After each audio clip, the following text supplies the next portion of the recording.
Թմրանյութերի ապօրինի շրջանառությունը, այդ թվում անչափահասների շրջանում, ինչպես նաև սահմանը հատած խաղամոլությունը արդեն դարձել են ազգային աղետ։ Բազմաթիվ ընտանիքներ զոհ են դառնում այս արատավոր երևույթներին։ Հազարավոր երիտասարդների ապագա է վտանգվում, իսկ պետության մարդկային կապիտալը խարխլվում։ Այս ամենը տեղի է ունենում իշխանությունների թողտվության եւ անգործության պայմաններում, որոնք տարիներ շարունակ նպաստավոր միջավայր են ստեղծել այդ երևույթների տարածման համար։ Հայ ազգային կոնգրեսը միակ քաղաքական ուժն է, որը ներկայացնում է համակարգային եւ խիստ պայքարի հստակ ծրագիր, խոստանալով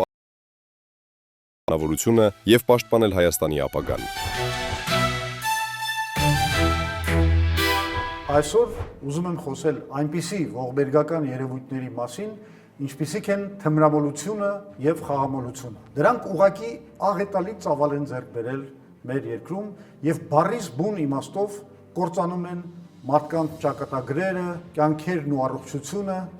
հատկապես թիրախավորելով մեր ապագան, երիտասարդներին եւ դպրոցականներին։ Հազարավոր մարդիկ սնանկանում են, հիվանդանում, դժբախտանում։ Ուսումնասիրությունը ցույց է տալիս, որ մեր ժողովրդի ողնաշարը ջարդող այս երևույթների հետևում կանգնած է հենց այսօրվա իշխանությունը։ Հենց Նիկոլ Փաշինյանի իշխանության օրոք սկսվեց թմրամոլության եւ խաղամոլության թռիչքաձև աճը։ Նրա կառավարման 8 տարիների ընթացքում թմրամիջոցների եւ թմրամոլների քանակը աճեց տարբեր գնահատականներով 5-ից 8 անգամ, իսկ խաղադրույքների տարեկան ծավալը 21 անգամ։ Նիկոլ Փաշինյանի թողտվությամբ այդ գործը հովանավորում է անձամբ Ալեն Սիմոնյանը, որը այլ ՔՊԱ-ականների հետ միասին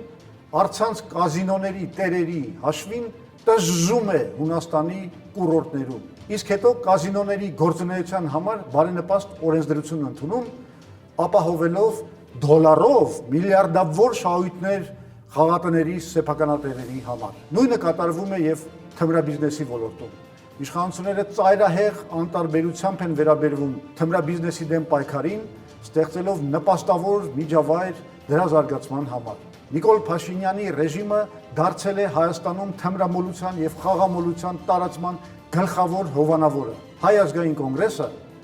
միակն է ընտրությանը մասնակցող ուժերից, որ մշակել է այս երևույթների դեմ պայքարի համապարփակ ծրագիր եւ իշխանության գալու պարագայում խոստանում է արմատախիլ անել այդ արատավոր երևույթները եւ պատժել դրանց հանցավոր հովանավորներին։ Հենց դրա համար հունիսի 7-ին գնացեք ընտրատեղամասեր եւ քվեարկեք Հայ ազգային կոնգրեսի օգտին համար 10։